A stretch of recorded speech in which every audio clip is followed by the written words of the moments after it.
Salut! Aujourd'hui, on va continuer la série de vidéos que j'ai déjà élaborées et qui parlent de troubles de vue. Ma réflexion personnelle m'a orienté vers une solution qui me rendait autonome pour essayer de soigner ma propre vue, mais j'allais me faire aider d'une application sur smartphone pour quantifier, du moins mesurer, la quantité de lumière qui existe dans mon environnement où je vis. Que ce soit à l'intérieur d'une habitation, ou à l'extérieur pour faire mes activités ou des exercices physiques, quelle est la quantité de lumière que nous avons en l'état dans nos habitations pour savoir s'il y en a suffisamment. Et effectivement, si il y a du soleil dehors, parfois il y a des nuages, est-ce que faire des activités en extérieur, c'est une lumière suffisante? Pour le mesurer, il existe des logiciels, comme je l'avais dit, plutôt des applications sur smartphone qui sont pratiques et en plus gratuite. Alors, profitons-en. Je vous propose d'aller voir sur Internet le site officiel qui concerne Firefox. Donc, on va faire dans la barre de recherche PHYPHOX. Le logiciel en question a un site sur firefox.org ou fifox.org selon la prononciation que vous préférez. On va tout de suite cliquer dessus et nous voilà face à l'interface. Alors, on peut effectivement regarder la vidéo dans son entier. C'est une application fabriquée par une université en Allemagne, à Aix-la-Chapelle. Donc, vous aurez souvent des vidéos que vous retrouverez en anglais. N'hésitez pas à aller voir ce site, de voir si vous savez lire l'anglais. Si vous ne savez pas lire l'anglais, on va revenir sur la page de recherche et pointer vers l'application sur Google Play, puisque c'est à partir de là que généralement on télécharge leurs applis. Alors, Fifox, RWTH Aachen Université. Aachen, c'est en Allemagne. C'est la traduction de Aix-la-Chapelle. Donc, c'est un établissement public qui, du coup, fait des recherches universitaires dans la physique. Il y a besoin souvent d'élaborer des mesures, que ce soit pour l'électromagnétisme, le magnétisme, la vitesse, la lumière, le son, tout ce qui est audio, mesuré. C'est possible grâce à nos applications sur smartphone. Et tout est compilé dans ce même logiciel. C'est un grand avantage parce que, y compris pour mesurer la lumière. L'avantage supplémentaire, c'est qu'il est en français. L'application, maintenant, je vais vous montrer comment elle fonctionne. C'est ultra simple. Il y a juste un menu sur lequel aller. Et une fois que vous avez fait ça, la surface avant de votre appareil smartphone permettra de capter la lumière lorsque vous allez envoyer la lumière là-dessus. Par exemple, là je suis dans une pièce.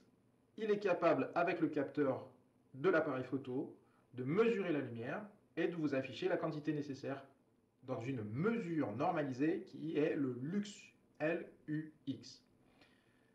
Je vais vous donner la définition du lux.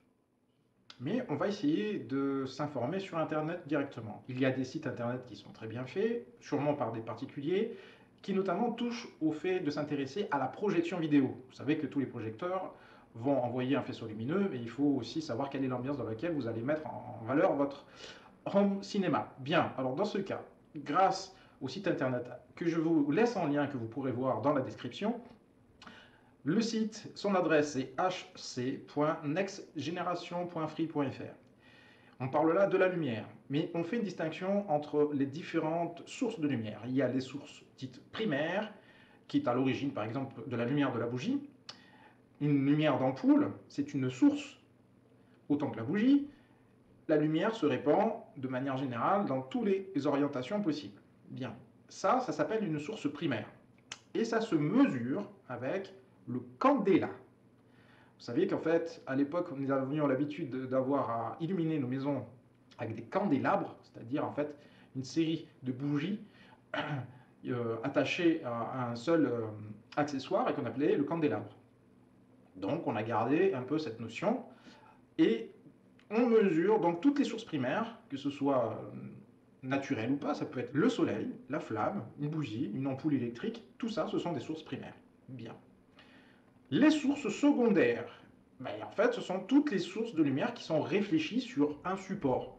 C'est-à-dire qu'à partir du moment où vous impactez une lumière sur quelque chose, la lumière est renvoyée, plus ou moins, mais renvoyée quand même. Et ça se mesure aussi.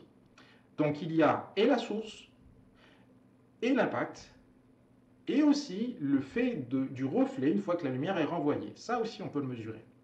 Et donc, on fait une distinction de ces différentes mesures. On le voit d'ailleurs sur le schéma. Lorsque on prend une lumière d'ampoule du plafond, elle se dirige naturellement vers le bas, en direction d'une surface, ça peut être le sol ou la table, par exemple d'un bureau, et elle est reflétée vers une autre direction, comme un effet de billard, par un angle naturel, mathématique, assez simple. Mais ce qui est important, c'est de savoir quelles sont les mesures utilisées. Donc, à la base, on avait dit qu'on mesurait les sources primaires avec le candela. Le faisceau lumineux qui est envoyé, comme le ferait naturellement un vidéoprojecteur, vers un support, le faisceau lumineux, ça se mesure en lumens. C'est ce que l'on entend souvent dans ce qui est des projections de faisceaux lumineux.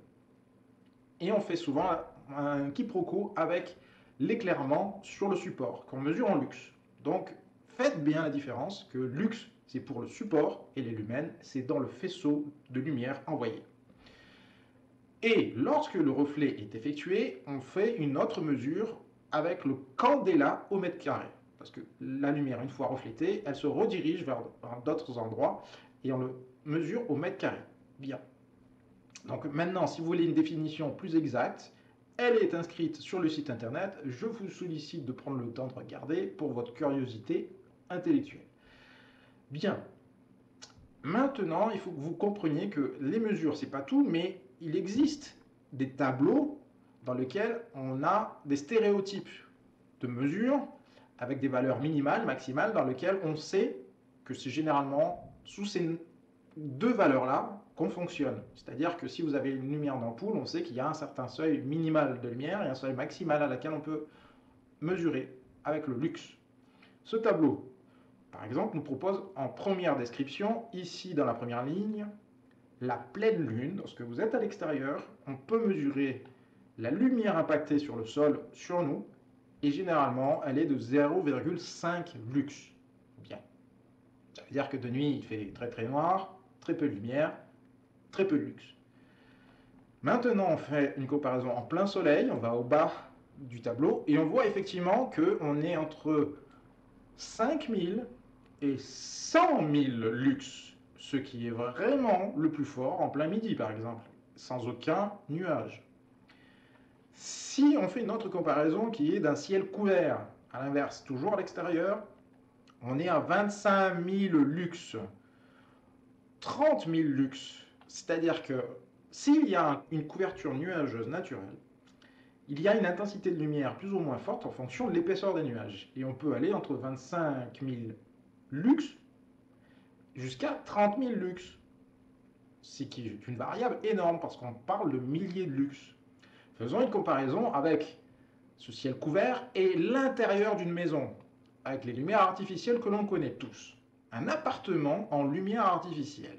Sur cette ligne-là, on voit qu'on est entre 100 et 400 lux. On n'est pas en milliers de lux, on est entre 100 et 400 lux. Et là, je fais une petite comparaison entre ce qu'on a vu à l'extérieur et ce qu'on a vu à l'intérieur. On est avec des milliers de lux en extérieur. Et on est avec des centaines de lux seulement avec les lumières traditionnelles, halogènes, ampoules incandescentes, la bougie. On est sur des centaines de lux seulement. C'est là qu'on peut comprendre la difficulté que l'œil a à faire ses efforts au quotidien. Regardez, c'est par exemple dans les grands magasins, on voit qu'il est proposé entre 500 et 700 lux pour un environnement de magasin, par exemple des vêtements. Comment faire en sorte de mettre en valeur les vêtements? Il faut un certain seuil de lumière et on est entre 500 et 700 lux. Bien. Pour un stade de sport très illuminé, et on sait qu'on utilise souvent des halogènes assez puissants, on est à 1500 lux seulement.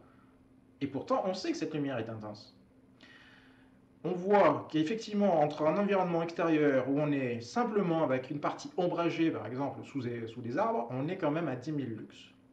Voyez cette différence notable que l'on peut avoir entre l'environnement extérieur et l'environnement intérieur. Et que les capacités que l'on a, nous, à notre œil, est de savoir Regardez, malgré cette difficulté de lumière, même si on est en pleine lune, on peut voir à proximité certaines choses et l'œil s'adapte. On peut voir alors qu'il fait très soleil à l'extérieur, plein midi, et on voit que notre œil aussi est toujours capable de s'adapter. Donc, on a un super potentiel au niveau de nos yeux. Mais dès qu'on revient à l'intérieur pour nos habitudes de vie, on a ce souci qu'on n'est pas avec le même seuil de lumière. Mais qu'est-ce qui est nécessaire pour nos yeux?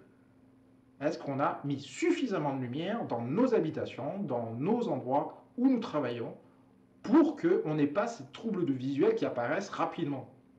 Et c'est là qu'on doit s'informer grâce à cette application que je vous ai demandé de télécharger et de tester vous-même. Voyons directement, avec un petit test très pratique, comment faire pour identifier où se mesure exactement sur la surface de votre appareil la lumière et quels sont les chiffres affichés lorsque on balade par exemple une lumière artificielle à lumière froide sur la surface de votre smartphone. Voyons ça tout de suite.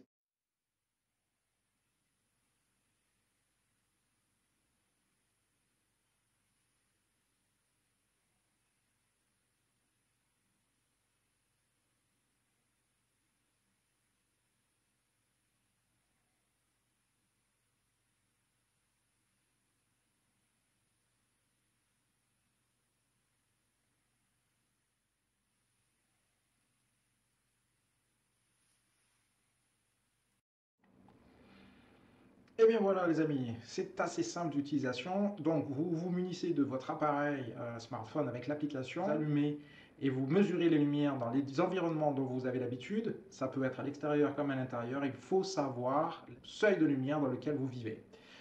S'il y a un souci et que ce seuil est trop bas, je vous sollicite de faire du mieux que vous pouvez pour améliorer ces ambiances lumineuses, que vous ayez à faire attention surtout devant vos appareils, tablettes, smartphones, écrans, télévision et tout ça. Est-ce qu'il y a assez de lumière pour pouvoir faciliter votre vision? Ensuite, dans le prochain épisode, on va faire en sorte de mieux comprendre l'exercice. Le voilà enfin, c'est l'exercice que je vous propose. Alors, âme sensible, s'abstenir. Il y a peut-être des petites images qui peuvent être un petit peu dures. À très vite dans le prochain épisode.